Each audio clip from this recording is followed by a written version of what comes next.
Всем иксов, с вами CryptoBaby. Сегодня мы поговорим с вами о риск-менеджменте при торговле на фьючерсной платформе Binance, которую, конечно, используем сами. Данная стратегия поможет вам сократить риски до минимума и торговать без холодного пота и седых волос по ночам.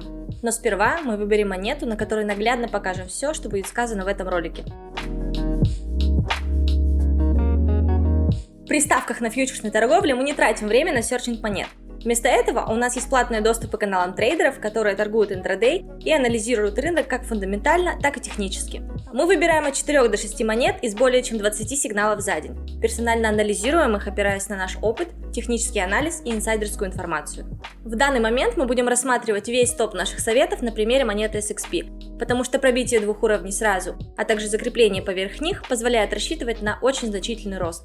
Но никогда не ставьте на одну монету всю котлету и всегда диверсифицируйте риски. Поскольку теория вероятности того, что какая-то пара пойдет вверх против тренда и сделает хороший импульс, более вероятно, чем сидеть и надеяться на топ-10 капа. Итак, вот у нас график монеты SXP. Для начала нам нужно определить линии поддержки. Для этого мы выбираем на панели инструментов график коррекция по Fibonacci и протягиваем его от самого высокого угла до самого низкого, вот таким вот образом. Если монета находится на хаях, как в данном случае, а вам все-таки рекомендуют ее к покупке, то следует отмотаться немножко назад и посмотреть, как давно монета была на коррекции.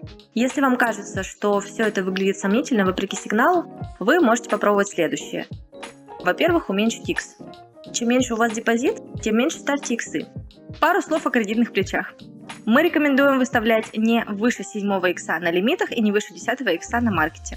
Если вы не умеете анализировать рынок и торгуете не по сигналам, настоятельно рекомендуем не ставить X выше 3. Не рискуйте и всегда смотрите на цену ликвидации, это очень важно. Если точка ликвидации находится выше уровня локальной поддержки, то есть давайте представим ситуацию, если бы мы заходили вот здесь, а точка ликвидации у нас была где-то вот здесь, то это был бы тревожный знак, поскольку при пробитии этого уровня локальной поддержки график, скорее всего, пошел бы вниз. Поэтому в таких случаях лучше не заходить. Итак, следующий пункт – это всегда выставляйте стоп-лоссы. Вернемся к нашему примеру. Если бы мы были вот здесь, и точка ликвидации, соответственно, у нас была бы вот здесь, то на предыдущем уровне локальной поддержки, то есть где-то вот здесь, следовало бы выставить стоп-лосс. Но в любом случае вы ставите стоп-лосс на тот процент, который вы готовы потерять. Если, к примеру, рекомендуется, что у монеты в ближайшие дни будет 100 и больше процентов профита, то абсолютно нормально выставлять стоп-лосс на 10-20% ниже точки входа. Следующий важный пункт – нужно обязательно чекнуть прогноз битка. Если деду хреново, как, например, вот в этих случаях, то лучше не заходить в позиции. Вообще, почаще проверяйте здоровье своего дальнего родственника. Теперь, когда мы поняли, в какую именно монету будем залетать, нужно определиться сеткой ордеров. Сперва стоит сказать, мы работаем по принципу 40, 15, 10, 45. И сейчас объясним почему. Обычно у монеты на хаях есть 4 уровня поддержки. Первый, второй, третий на границе зеленого и желтого, четвертый. После прохождения которых монета может пойти вниз и сорваться в пике. Итак, первую ставку мы должны сделать по маркету, поэтому переходим во вкладку Market. Для наглядности мы будем использовать $200. Проверяем обязательно, чтобы была изолированная маржа. X мы выбрали 7. Первая ставка у нас будет $80. Все, открываем лонг.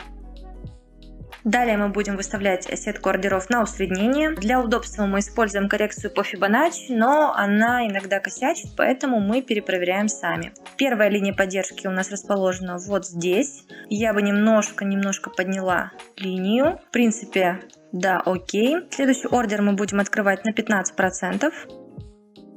Поэтому выставляем Trail Stop. Процент отклонения выбираем 1. И выставляем 30% от первоначальной суммы. Это у нас будет 30 баксов. Вот здесь, кстати, очень удобно, сразу показывает, сколько баксов вы ставите. Проблема трейл стопа в том, что он не обозначается, поэтому для вашего удобства всегда отмечайте место ордера на графике. Следующий ордер у нас будет располагаться на следующей линии поддержки. Также смотрим сначала на FIBO. Она нам рекомендует вот этот диапазон, но здесь явно нужно немножко повыше. На этом уровне мы ставим 10%, также используем Trail Stop. Меняем здесь точку активации 3.42. 10% от нашей общей стоимости это будет $20. Открываем лонг. Также у нас линия отмечена. Мы знаем, где у нас откроется при проливе следующий ордер. Последний ордер мы откроем по гэповой свече, потому что точка ликвидации у нас находится под уровнем локальной поддержки. Соответственно, она еще сдвинется на 1-2% после открытия всех ордеров. Также выбираем трейлинг стоп.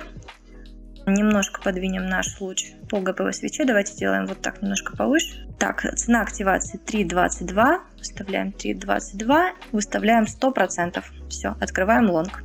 Итак, сетка ордеров у нас раскинута. Мы выставили все ордера. У многих, наверное, возникает вопрос. А что, если график пробьет нижний уровень поддержки и не остановит падение?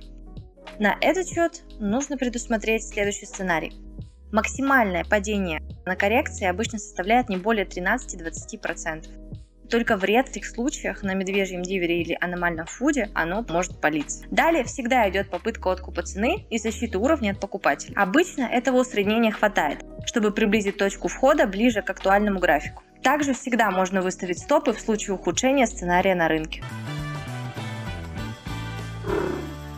И мы переходим к следующей рекомендации, это выставление оповещения о цене. И это, как несложно догадаться, делается для того, чтобы суметь среагировать на рыночные изменения цен и быстро принять меры. Вверху на панели приложения Binance у нас есть вот такой символ. Создаем оповещение о цене SXP USDT. Последняя цена пала до... Давайте посмотрим. В районе 3.3 мы уже будем реагировать. Сохраняем. Данное оповещение поможет нам понять, где сейчас находится наш график. Если мы начнем падать, то мы переставим стопы или усреднение. Если полетим, то передвинем стопы, но об этом чуть дальше. Никогда не слушайте гениев, которые рекомендуют заходить на хаях, да еще и с 30 иксом. Скорее всего, вам не хватит маржи, чтобы выдержать значительный пролив и сохранить свои средства. Если ваш PNL достигает от 10 до 15% в день, мы также советуем снижать кредитное плечо на 1х, пока не достигнете 3-5х, или же пока ваша маржа не достигнет $10 000. Вы можете пренебречь стоп-лоссами и входить уже на кросс-марже. Но делайте это на свой страх и риск, всегда даблчекайте иксы и цену ликвидации. А теперь перейдем к фиксации прибыли. В первую очередь мы придерживаемся принципа каждые 8 часов чек позиции. Но вы можете проверять больше, если хотите скальпить. Если монета за 24 часа не показала движение вверх больше, чем на 4%, следует закрыть позицию и переоткрыть на этой же точке входа. Но если в рамках теханализа вы видите, что консолидация заканчивается, настроение исключительно бычье, вы можете выставить стоп-лосс на линию без убытка. Если же монета вышла вверх более чем на 4%, то мы передвигаем стоп-лоссы на предыдущие 4% с амортизацией в 1,5%. Таким образом, при любых сценариях вы будете в плюсе с возможностью переоткрыть ордер и не будете тратить средства на финансирование. После того, как вы накопите X10 от первоначальной маржи, мы рекомендуем убирать 50% в холд от последующей прибыли. И уже захолдженные активы мы сможем распределить в долгосрок. Если интересна эта тема, ставьте лайки, подписывайтесь, пишите комментарии, и мы обязательно выпустим новое видео. Для жителей России по московскому времени будет актуален чек позиции до 23:00. Поскольку самая активность происходит с часу до 6 утра по МСК на китайском и американском рынке. Стоит очень осторожно относиться к оставлению позиций на ночь. Если вы стоите в минусе и настроение не предвещает ничего хорошего, выходите, заработаете в следующий раз. Торговля не должна быть рулеткой. У вас должны быть стальные нервы, чтобы принимать серьезные решения. На нашем опыте данная стратегия выдерживает проливы и позволяет заработать даже тогда, когда монета падает на 20%, что уже является медвежьим дивером, а не просто локальной коррекцией. Не буду врать, это не беспроигрышная стратегия. Она лишь позволяет сильно повысить вашу доходность и минимизировать риски. О том, как заработать на даунтренде, шорте и прочих движениях рынка, вы увидите в следующих роликах. Всем профита, удачи! Ну что?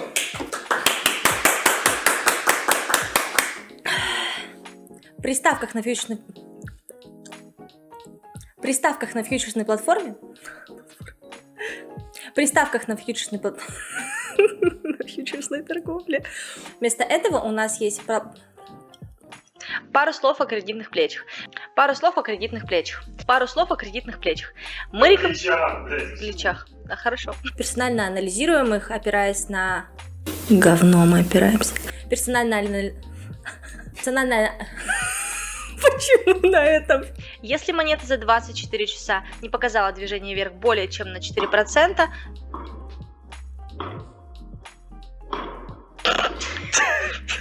война началась. Всегда диверсифицируйте риски. Диверсифицировать. Я вот просто этого не понимаю выражение. Диверсифицировать. обычно у монеты на хаях есть 4 уровня поддержки. Сейчас, блин. Говно! Сука! И точку входа, как к точке, блять, сука! Твою мать! And I just made it into the front door in time. Мы выбираем боль и страдания.